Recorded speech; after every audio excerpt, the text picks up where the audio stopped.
Димна завеса за прикривање на криминалиите на власта или едноставно лечење на фрустрации поради интелектуална инфериорност. Јавноста истовремено се запрепастува и забавува со заканувачките вулгарни напади од страна на одредени провладени новинари кон првите луѓе на актуелната опозиција. И по последниот во низата истапи на познатиот Бранко Тришковски, кој на Facebook повика на убиство на лидерот на ВМРО ДПМН Христијан Мицковски, институциите си молчат, но граѓанското незадоволство се истура на социјалните мрежи.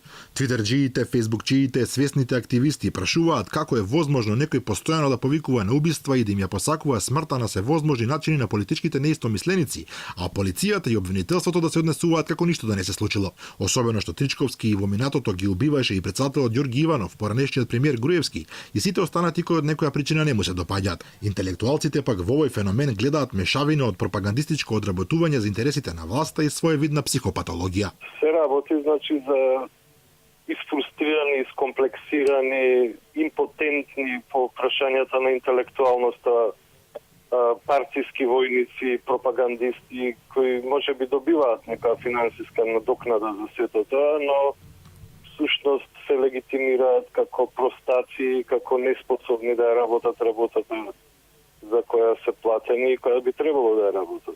Станковски додава дека се работи за новинарска проституција која има за цел да ги забавува серџиски настроените граѓани, но и дека позадината не е толку наивна, односно како што вели додека кловновите прават спектакли, власта ги тера своите криминали и велепредавства.